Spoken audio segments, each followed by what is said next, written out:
what you are from old Australopithecus 500,000 years ago. That's not something to be afraid of, something to look forward to. You're growing, you're developing, you're becoming a new race, you're becoming a new species. Your grandchildren, your great-grandchildren, and your descendants on in the next century or two have a destiny in the stars. Don't you doubt that for a minute. This species, this race, this troublesome bunch of monkeys has a destiny in the stars. And we are a part of this infinite universe filled with intelligent life. And we have been from the beginning, but we're only now beginning to wake up and see it. Only now are we beginning to open our eyes and listen with our ears and look out there and say, all right, where have I been? What am I now? Where am I going? As I said, your destiny is in the stars. Your generations to come, your descendants, your grandchildren, great-grandchildren, will go out there and they will claim their rightful place in a universe filled with intelligent life. Your place out there belongs to you. You have a right to that, and you will claim it. There is so much to talk about. I've got some slides I have to share with you. Would you gentlemen please put the first picture up on the screen? I'm being assisted by some very wonderful people back behind the scene here. I like to start with a shot like this. Pictures of this nature that sort of inspire me. It gives you a glimpse of the community that you are a part of. A little glimpse of the stars out there, the nebulae. That's where you're from, and that's where you're going home again to. That's where you belong. Next picture, please. I love these. They're so beautiful. I have some of these on my wall at home. But they inspire me. I look at them and I have a sense of recognition that I've been there before. And I know that I'm going back. But something happened in my country over the last few years that I'm very, very troubled by. Just last week, the United States celebrated the 40th anniversary of putting a man on the moon. And we went through this whole whoop-de-doo of patting ourselves on the back and think, gee, wasn't that neat? Armstrong, Aldrin, Collins up there in orbit. On the moon. Aren't we great people? Aren't we magnificent? Look what we did. Well, let me tell you a couple of things that they did that you may not have ever heard about before. They took the few pictures they had it all televised, everybody, Walter Cronkite and all of them were looking out, golly gee, isn't this great? Isn't this neat?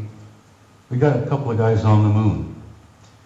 Ladies and gentlemen, my government, NASA, NASA, which many of us in the United States say stands for never a straight answer, proceeded to erase 40 rolls of film of the Apollo program. The flight to the moon, the flight around the moon, the landings on the moon, the walking guys here and there. They erased, for Christ's sake, 40 rolls of film of those events.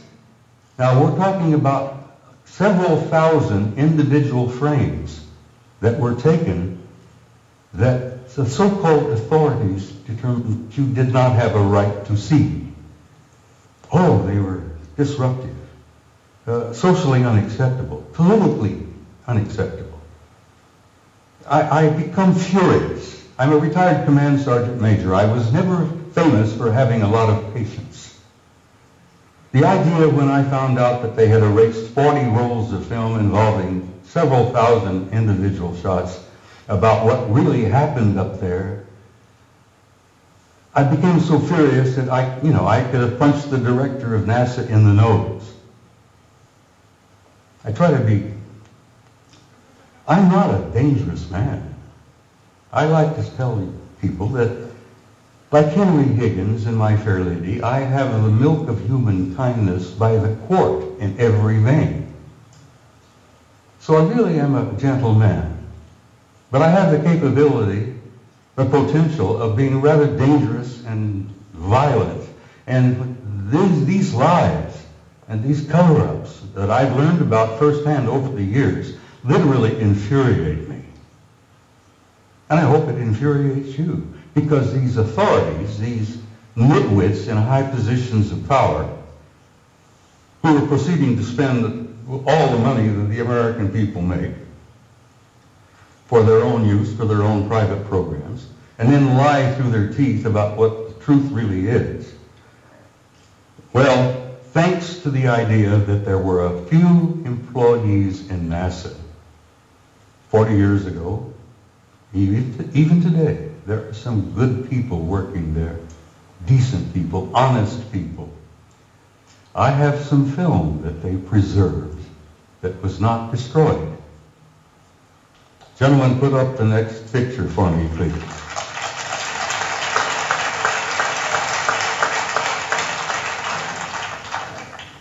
This is a NASA photo. This is Apollo 12. Apollo Systems 12, roll number 50, negative number 7348. They were flying over the moon before they landed. They went into orbit around the moon. As many of you, I'm sure, you know the system, you know the procedure. They went into orbit around the moon, and while they were there in orbit around the moon, a number of anomalous artifacts began showing up, showing interest in them. Next picture, please. This picture was taken by Neil Armstrong. While they're looking out of the window of their little craft, this object flew by.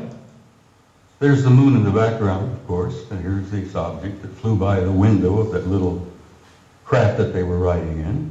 Neil took the Hasselblad camera that he had, put it up to the window, and snapped this picture. Next picture, please. NASA Apollo 12. Roll 51, negative number 8653 or something like that.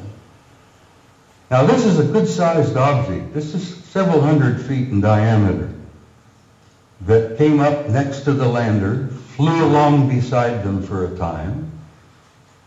The guys in the Apollo crafts put their camera to the window and snapped the thing. And I've always jokingly said there were guys inside of this taking pictures of the NASA guys.